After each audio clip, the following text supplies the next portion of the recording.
క్రైస్తుదిలో ఈరోజు దేవుడు మనకిచ్చినటువంటి వాగ్దానం ఏంటంటే కీర్తనల గ్రంథము 34వ కీర్తన 10వ వచనం. సింహపు పిల్లలు లేమి గలవై ఆకలి గొనినను యెహోవాను ఆశ్రయించు వారికి ఏ మేలు కొదువై ఉండదు. ఆమేన్. సింహము తాను నివసించే ప్రదేశానికి, తాను నివసించే అడవికి తానే రాజుగా ఉంటుంది. ఆ రాజుగా ఉన్నప్పుడు ఆ అడవిలో ఉన్న ప్రతి దాని మీద కూడా అధికారము కలిగి ఉంటుంది. అంటే తనకి ఆకలి అయిందంటే ఏ అడవిలో దొరికే ఏ జంతువునైనను చంపి తినగలిగే అంత శక్తి కలిగినది, బలము కలిగినది. దానిని ఎదిరించటము అడవిలో ఉన్న ఏ జంతువుకి వల్ల కాని పరిస్థితి. కనుక ఆ సింహము ఆహారం కొరకు వేటాడిందంటే, ఆహారం కొరకు వచ్చిందంటే ఖచ్చితంగా ఏదో ఒక ఆహారము దానికి దొరుకుతుంది. ఇక అడవికి రాజు అయినటువంటి ఆ సింహానికి ఆ అడవిలో ఉన్నంత కాలము ఎటువంటి లోటు అనేది ఉండదు. ఆహారము లేకుండా జీవించవలసిన అవసరమే ఏర్పడదు. సమృద్ధిగా ఆహారము దొరుకుతుంది. అయితే దేవుడు అంటున్నటువంటి మాట ఏంటంటే, ఆ అడవికి రాజైనటువంటి ఆ సింహము ఆహారము సమృద్ధిగా, అడవిలో ఉన్నంత కాలము దానికి ఆహారము సమృద్ధిగా దొరుకుతుంది కదా, అది తిండి లేకుండా ఉండే పరిస్థితులకు రాదు కదా, అది సంపూర్తిగా దానికి కావలసిన ఆహారాన్ని తినగలుగుతుంది కదా.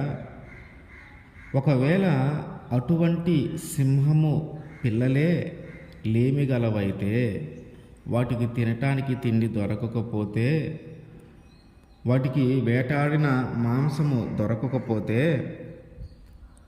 ఇదిగో ఎవరైతే దేవుని ఆశ్రయించిన పిల్లలు ఉన్నారో ఆ సింహానికైనా ఆహారం దొరకదేమో ఒకరోజు.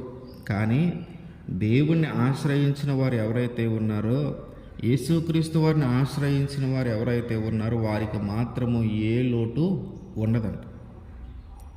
వారికి ఏ లోటు ఉండదు. ఆ సింహమైన ఆకలితో చచ్చిపోవచ్చు. అడవికి రాజే తాను వెళితే ఖచ్చితంగా ఏదో ఒక దాన్ని వేటాడి చంపగలదు. దాన్ని ఎదిరించే శక్తి అడవిలో ఉన్న జంతువులకు లేదు. దానితో పోరాడి గెలిచే శక్తి అడవిలో ఉన్న వాటికి లేదు. కానీ అటువంటి సింహము కూడా ఒకరోజు పస్తులతో ఉండాల్సిన పరిస్థితి వస్తే, అటువంటి సింహము కూడా ఒకరోజు తినటానికి తిండి లేని పరిస్థితికి వచ్చిద్దేమో. కానీ ఎవరైతే యేసుక్రీస్తు వారిని ఆశ్రయించి ఉన్నారో, ఎవరైతే యేసుక్రీస్తు వారిని నమ్ముకొని ఉన్నారో, ఎవరైతే యేసుక్రీస్తు వారి మీద ఆధారపడుతూ ఉన్నారో వారికి మాత్రం ఏ లోటు లేదు. అంటే వారికి తినటానికి తిండి దొరకని పరిస్థితి అనేదే ఉండదు. వారు సమృద్ధిగా తినగలుగుతారు. ఎందుకంటే యేసుక్రీస్తు వారే, ఆయనే వారిని పోషిస్తాడు. ఆయన అంటున్న మాట ఏంటంటే, ఆకాశ పక్షులను చూడుడి, అవి విత్తవు కోయవు, కానీ దేవుడు వాటిని పోషిస్తూ ఉన్నాడు.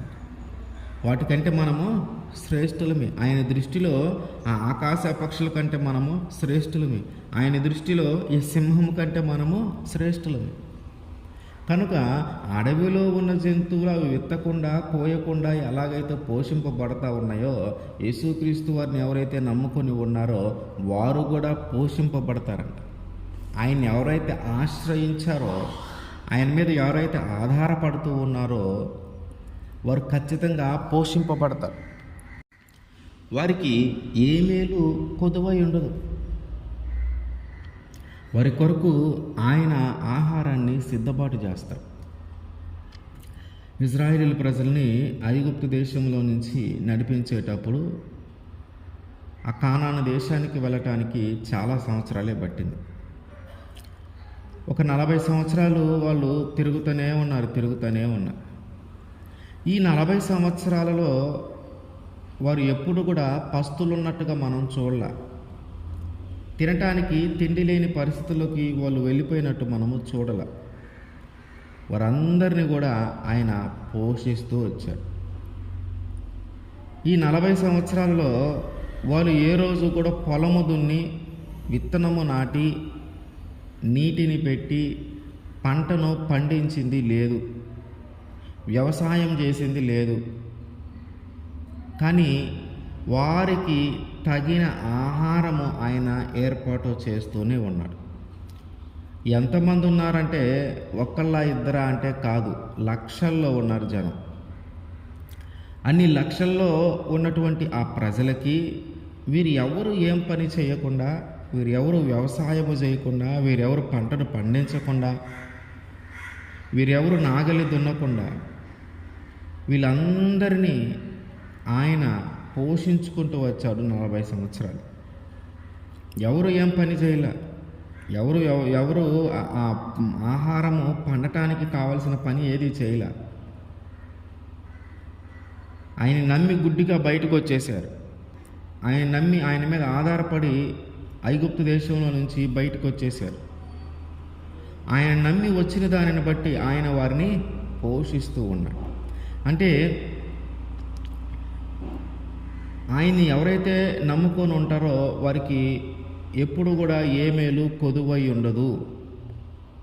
మనం ఇంకా గమనిస్తే వారి వస్త్రాలు పాతగిలిపోలేదంట, వారి యొక్క చెప్పులు అరిగిపోలేదంట. వస్త్రాలు పాతగిలిపోలా, చెప్పులు అరిగిపోలా.